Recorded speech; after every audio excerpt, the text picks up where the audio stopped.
Le l'homme ouais, le bail ouais, porolna home high, yonga mesai. Bienvenue une fois de plus dans l'univers de Mbok Bassa. Nous continuons toujours avec notre enseignement sur la donation des noms à l'origine. La dernière fois, nous avons parlé de Libye et nous avons promis de parler aujourd'hui de Likil. Alors, qu'est-ce que c'est que le Likil? Qu'est-ce que cela nous enseigne dans sa profondeur? Restez plongés dans l'univers du Mbok Bassa. Le l'homme ouais.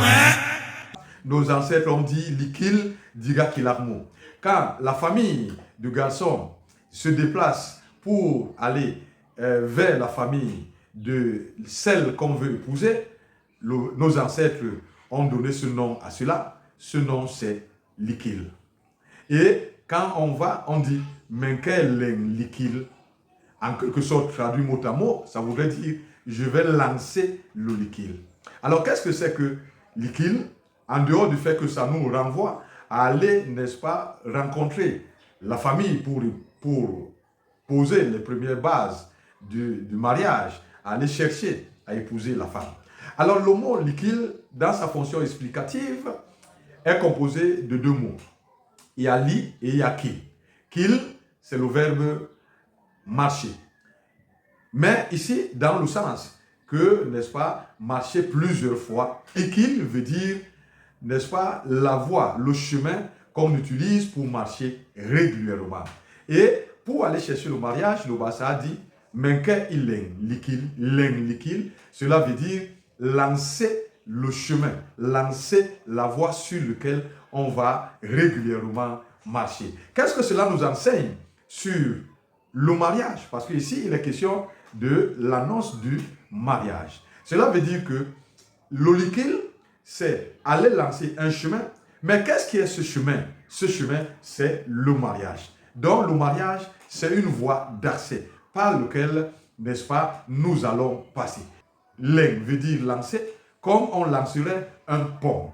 Donc, le likil est un pont qu'on lance entre deux familles à travers le mariage. Donc, le mariage, c'est un pont entre deux familles d'abord. Ce n'est pas comme aujourd'hui où le mariage, ce n'est que deux personnes. Non, le mariage selon nos ancêtres. Et c'est pour cela qu'ils ont donné le nom à tous ces termes. Le mariage est un pont entre deux familles. Ou bien entre deux peuples. Quand les deux personnes qui doivent se marier font partie de deux peuples. Quand il y avait mariage entre deux peuples, les deux ne pouvaient plus faire la guerre. Parce qu'à travers le mariage, à travers l'union entre les deux personnes, n'est-ce pas, se faisait l'union de sang entre non seulement les deux personnes, mais aussi entre les deux familles ou les deux peuples. C'est pour cela que pour mettre le mariage en place, quand on commence, on dit « Menke ileng likil » qui veut dire lancer un pont.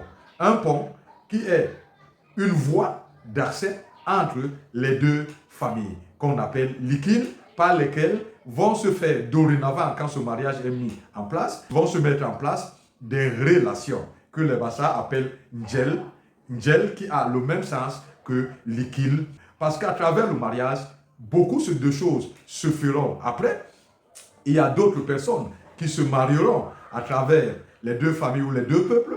Il y a des gens qui iront faire du commerce. Ça veut dire que ce qui entraînerait encore plus de richesse. Donc le mariage est un pont. Le mariage est une voie d'accès qu'on lance, qu'on met en place entre deux familles ou entre deux peuples. C'est pour cela que nos ancêtres ont donné le nom Likil quand on commence les démarches pour mettre en place le mariage. Et c'est pour cela qu'aujourd'hui où on parle du vivre ensemble, il n'y a rien d'autre que le mariage pour créer le vivre ensemble, pour créer le brassage entre les familles, entre les peuples. Dans notre pays comme le Cameroun, nous pensons aujourd'hui que le mariage a tellement créé l'union entre les familles, entre les peuples, même si d'autres personnes veulent, n'est-ce pas, dissocier cette union. Mais c'est pour cela que nous, dans l'univers de Mbok Bassa, nous attirons l'attention du gouvernement pour que ce soit introduit dans notre loi quelque chose, n'est-ce pas, tel que quand deux personnes se marient, ce n'est pas une affaire de deux personnes. Les deux familles sont considérés comme une, ou bien les deux peuples. Je pense que cela pourra amener les Camerounais à comprendre que nous sommes un. Parce que si nous regardons la façon dont les mariages sont unis aujourd'hui, combien de mariages retrouvons-nous entre les peuples camerounais, les Bassa, les Bamileke, les Beti, les Bafia, les Bamoun et tout? On retrouve pratiquement tous les peuples qui sont mariés. Alors, de par la tradition, de par le Mbok Bassa, les Bassa ne peuvent pas faire de guerre avec tous ces peuples-là. Et je pense que quand nous allons au niveau africain ou au niveau camerounais, dans les traditions des peuples camerounais, nous allons trouver que dans tous ces peuples, dans ces traditions, il est dit que quand il y a mariage avec les autres peuples, il ne peut pas y avoir de guerre. Et c'est pour cela que nous comprenons aujourd'hui des discours de haine qui veulent séparer, diviser le Cameroun pour certains intérêts.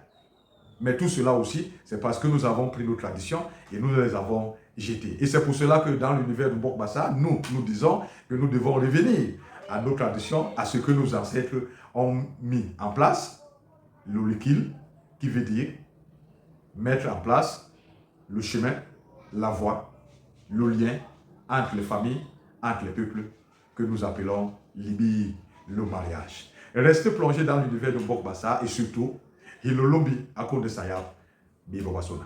Porolna, Omai, Yonga Messai.